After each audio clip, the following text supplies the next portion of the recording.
Boa noite, meu nome é Maria Isabel. Eu vou apresentar hoje o seminário sobre o artigo que meu grupo escolheu, que é chamado de Aspectos Estruturais de Espécies de Asteraceae, que geram discussões sobre a adaptação a ambientes sazonalmente secos do Neotrópico. Os autores são Alexandre Ferraro e Edna Scremen Dias. Meu grupo é composto pelo Felipe Aguiar, Gisele Carvalho e eu, Maria Isabel. Esse é o índice, que são as partes que a gente vai apresentar sobre o trabalho, os pontos importantes. Eu vou começar falando sobre a introdução. Essas são algumas palavras-chave que podem ser encontradas no artigo.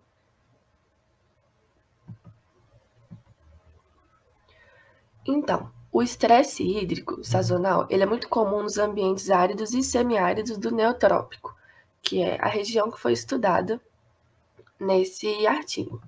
Esta região em verde é a região do Neotrópico. O estresse hídrico ele ocorre sempre quando a água disponível no solo reduz a alguns níveis que diminuem a absorção normal de água pelo sistema radicular das plantas.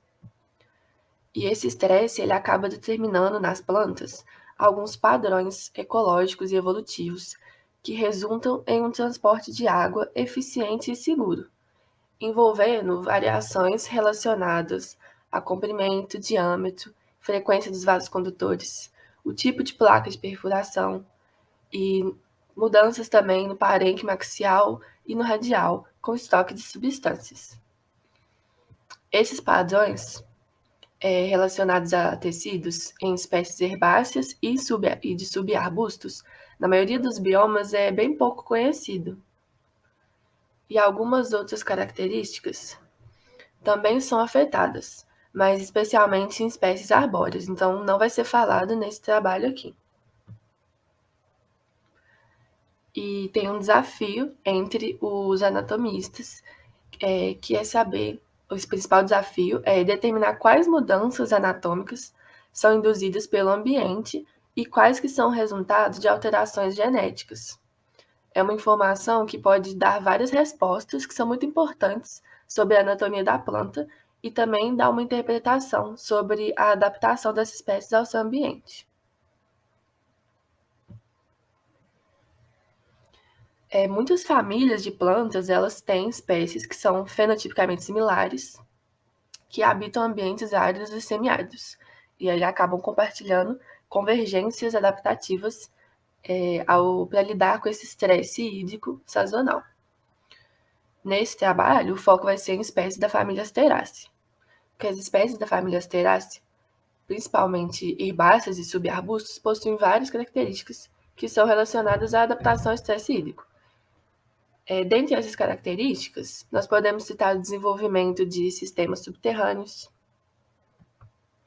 de armazenamento com brotos, que é relacionado com a ocorrência de tecidos secretores, que são eficientes em manter os indivíduos durante esse período de estresse hídrico sazonal. E aí a gente também pode falar sobre a propagação vegetativa, que dá para a planta uma resistência maior a variações climáticas extremas. E essas características, elas nos ajudam a entender as radiações adaptativas de grupos recentes e numa escala mais global, e também o seu sucesso em ter se estabelecido em hábitats com clima adverso.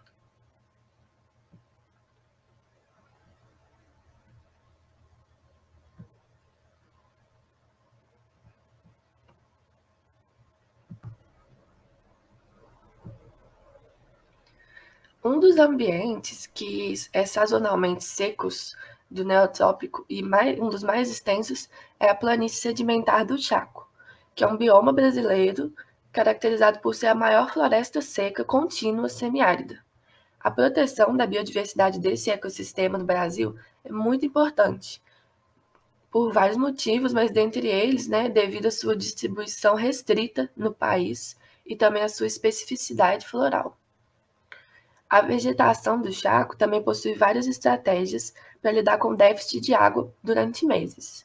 Uma das estratégias das espécies herbáceas desse ecossistema é a perda de folhas durante a estação seca, que vão surgir novamente no período chuvoso, combinado também com o desenvolvimento de sistemas de armazenamento subterrâneos com brotamentos. Nessa pesquisa, foram investigados, então, a histoquímica e anatomia de sistemas subterrâneos e folhas de 3 espécies de asterácea: Pterocalum purpurascens, Vedelta trichostefta e Pectis gardner, que fazem parte do estrato herbáceo e de subarbusto do chaco brasileiro. Vão ser usadas para avaliar o caráter adaptativo desses órgãos. A segunda e a terceira espécie não consegui achar uma foto exatamente da espécie, então eu coloquei uma foto de um indivíduo que é do gênero. Agora eu vou falar um pouco rapidamente sobre o material e os métodos usados. Primeiro, sobre os dados do ambiente e a amostragem, né, onde foi feito e tudo mais. O Chaco, ele abrange uma região norte-central da Argentina, leste do Paraguai, sudeste da Bolívia e o extremo oeste do Brasil. Na parte brasileira do Chaco, está restrita só à região sudoeste do Pantanal. O Chaco ele é classificado pela fitofisionomia e por elementos florísticos e se divide em outros subtipos. As 3 espécies que foram escolhidas para esse trabalho, elas têm folhas perenes durante a estação seca e são componentes do estrato herbáceo e de subarbusto dos seus respectivos subtipos da vegetação do Chaco. Foram coletados 5 indivíduos de cada espécie, de remanescentes da vegetação desse bioma, em Porto Murtinho, no estado do Mato Grosso do Sul. A espécie Pterocalum purpurascens foi coletada num local de subtipo chamado de Parque de Savana Estépica. A espécie Vedelia trichostefia foi coletada num local de savana estépica arbustiva, com alguns elementos do Parque de Savana Estépica, e a Pectus gardneri foi coletada num local de savana estépica arbustiva. Agora, sobre a análise anatômica, os sistemas subterrâneos foram analisados de porções engrossadas e não engrossadas. E foram coletados, né, de 3 indivíduos por espécie, e as folhas foram analisadas, foram selecionadas a partir do quarto nó e analisadas nas regiões da nervura central, entre nervuras e na borda. Aí aqui abaixo, falei só um pouco sobre a metodologia, como que foi seccionado, né? O sistema subterrâneo foi feito um corte transversal e longitudinal, as folhas foi feito um corte apenas transversal, foi feita a análise histoquímica fresco e fixado, e é isso. Aí agora a gente vai para os resultados. Bom dia, eu sou o Felipe Aguiar e agora irei apresentar os resultados do projeto.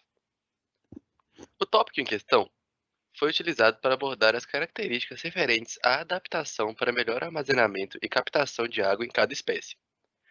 Primeiro, serão ditas as características referentes ao sistema vascular, sendo algumas presentes em todas as espécies.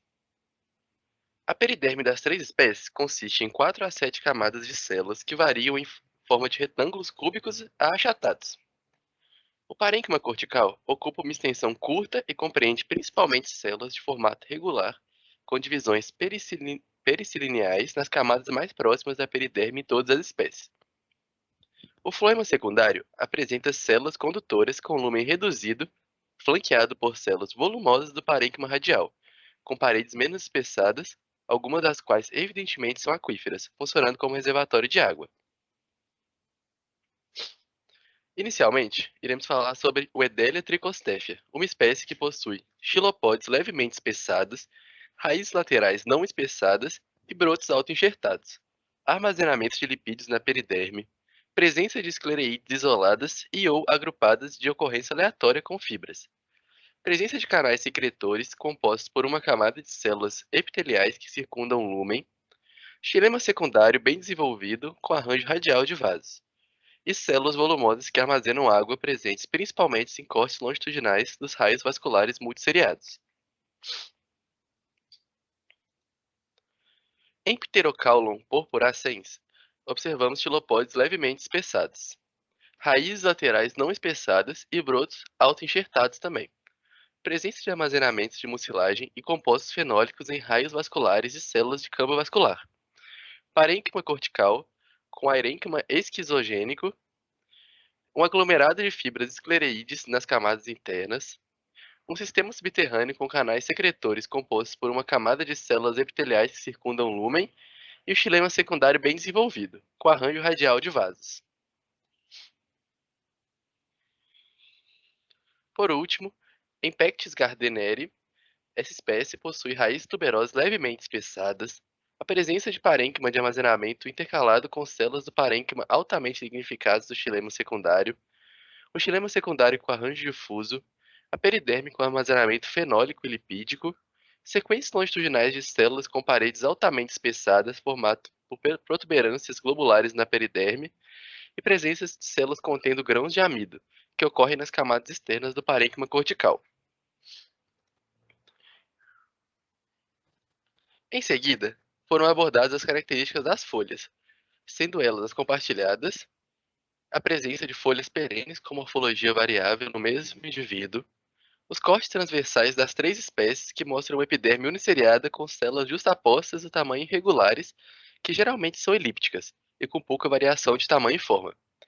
As paredes celulares actilineais são sinuosas, enquanto as paredes pericilineais externas variam de lisas a papilosas para todas as espécies. Todas as espécies são anfiostomáticas, com estômatos anocíticos e cristas estomáticas com ceras epicuticulares impregnando as células.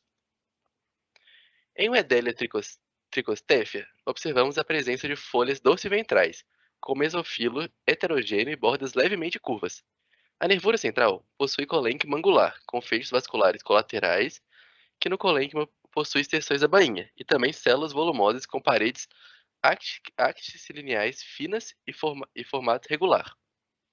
Os tricomas não glandulares são muito seriados, semelhantes a emergenciais e compostos por uma coluna de 3 a 5 células do pedúnculo e 5 a 12 células basais.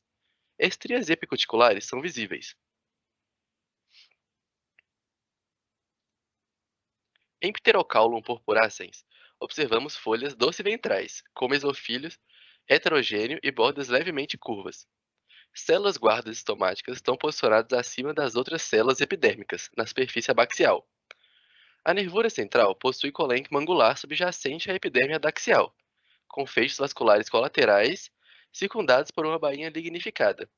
Os tricomas não glandulares são de uni a multicelulares, não ramificados, compostos de 1 a 4 células, e ocorrem apenas na epiderme da superfície abaxial. Por último, em Pectus gardneri, observamos a presença do mesofilo homogêneo. Esse mesofilo possui uma hipoderme composta por uma única camada de células volumosas, que provavelmente são aquíferas, sob as quais existem canais secretores.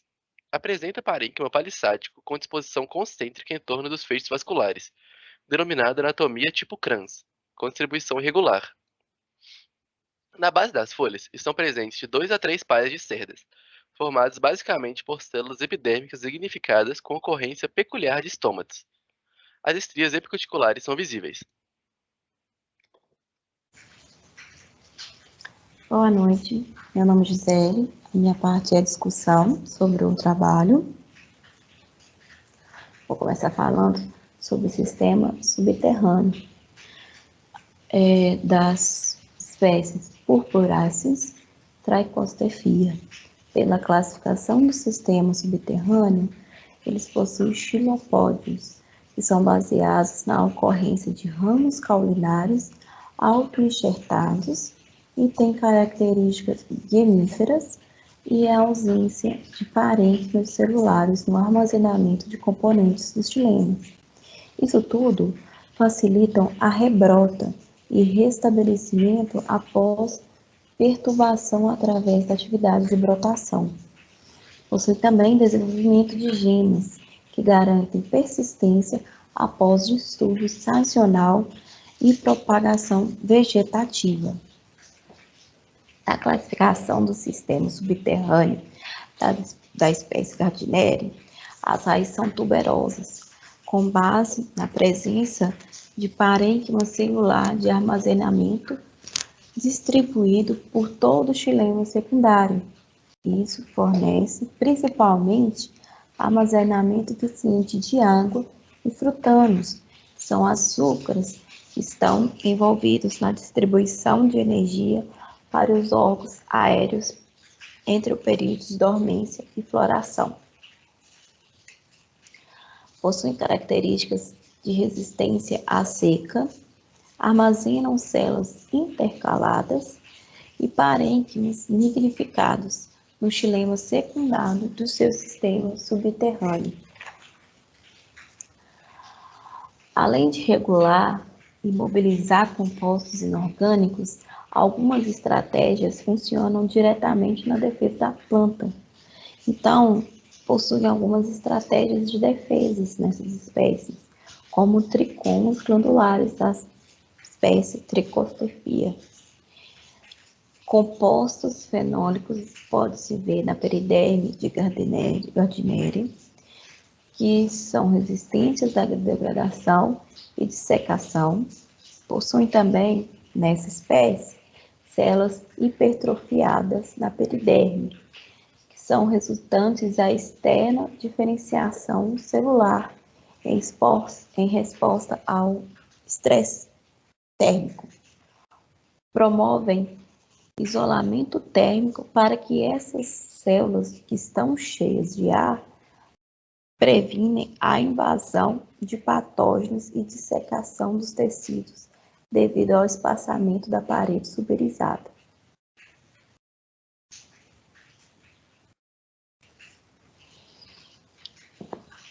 Sobre adaptação em ambientes unidados e salinidade. Essa porção que a gente está estudando, do Pantanal, do Chaco, possui solos salinos e em estações chuvosas ocorrem inundações. Então, essas adaptações vêm com o desenvolvimento em comum do aerênquima nos xilopódios, que reflete o sucesso dessa espécie, o sucesso adaptativo dessa espécie. Os xilemas secundários, com elementos de vasos e placas de perfuração, atuam como estratégias eficientes na condução de água e proteção de células condutoras e resistentes à redução do fluxo de água. Outra adaptação são células aquíferas volumosas nos raios uni e multicelulares, frutanos e metabólicos secundários também é uma adaptação, e por fim, uma variação de turgor. Agora, na anatomia da folha, as espécies purpurescens e Trichosterphia, a gente pode ver uma margem curva e um tricoma na face abaxial, que servem como adaptação ao meio ambiente seco, formando uma barreira úmida que interfere a evapotranspiração e difusão da água. Outra característica são células epidérmicas justapostas.